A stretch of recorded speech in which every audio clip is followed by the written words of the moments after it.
जय हिंद जय भारत दोस्तों। एक बार संत रैदास जी को एक राजा ने निमंत्रण भेजा। संत रैदास जी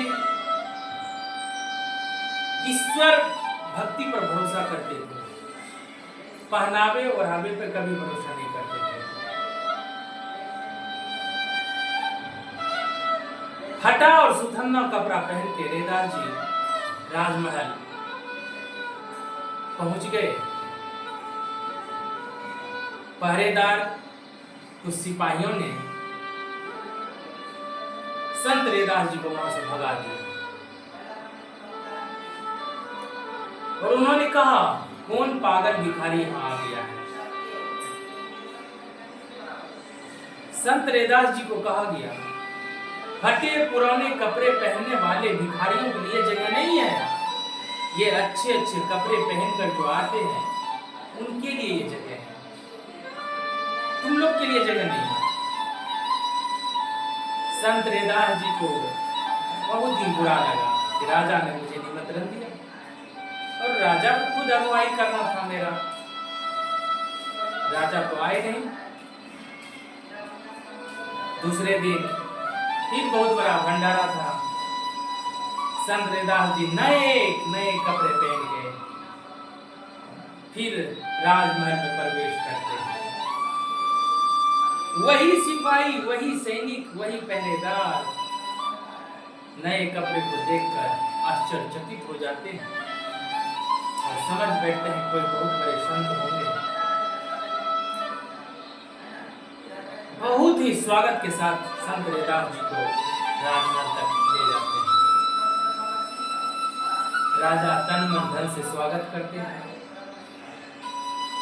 जब भोजन का वक्त होता है, जब भोजन परोसा जाता है, 56 प्रकार का पकवान परोसा जाता है। राजा आतुर है कि संत रैदास जी जब भोजन खाएंगे मुझे पेट मिलेगा, मेरा सारा दुख कट जाएगा, मुझे जीवन में शांति आएगा। जिस जगह पर संत चरण रखते वह चरण पढ़ने से ही वह जगह अमृत हो जाता है, वहां की नकारात्मक भावनाएं समाप्त हो जाती है, ऐसा माना जाता है। राजा इसी सोच के साथ उन्हें निमंत्रण दिए थे। संत रैदास जी जैसे खाना शुरू करते हैं तो वह पहला निवाला अपने मुंह में नहीं लेते, कपड़ों को खिलाते हैं। जो कपड़ा नए पहन के आए थे उसको खिलाते हैं। राजा को आश्चर्य लगा। राजा ने कहा, प्रभु ये कैसी उल्टी गंगा बहा रहे हैं।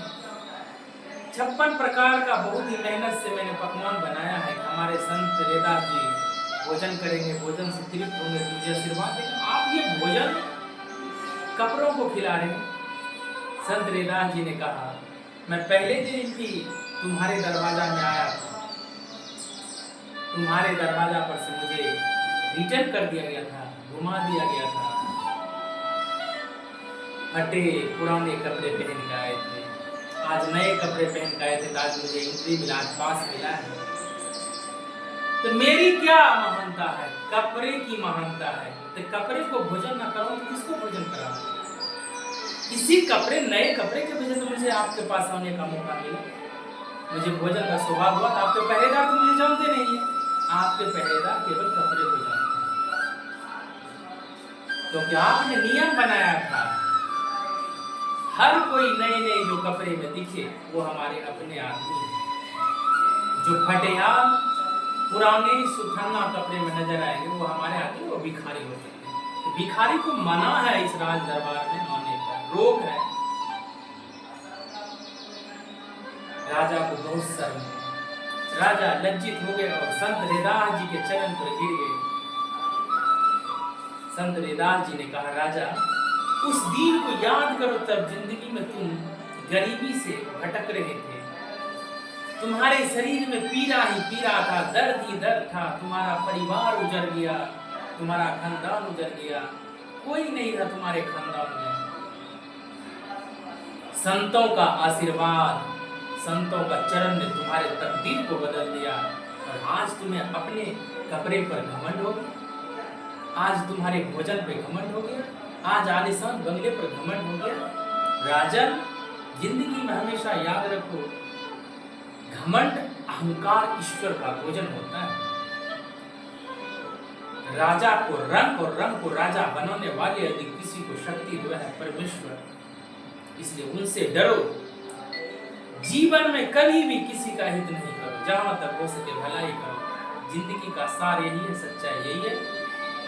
राजा ने संत रैदास जी के चरण पर गिर पड़े, बोले प्रभु हमें माफ कर दीजिए। आज मुझे समझ में आया कि जिंदगी का वास्तविकता क्या है, इस नश्वर शरीर की वास्तविकता क्या है। इसलिए दोस्तों, घमंड नहीं, अहंकार नहीं, गर्व रहना चाहिए अपने माँ बाप के लिए, घर परिवार के लिए, अपने देश के लिए, और हम हो सके सच्चे कार्य हमेशा। जय हिंद, जय भारत।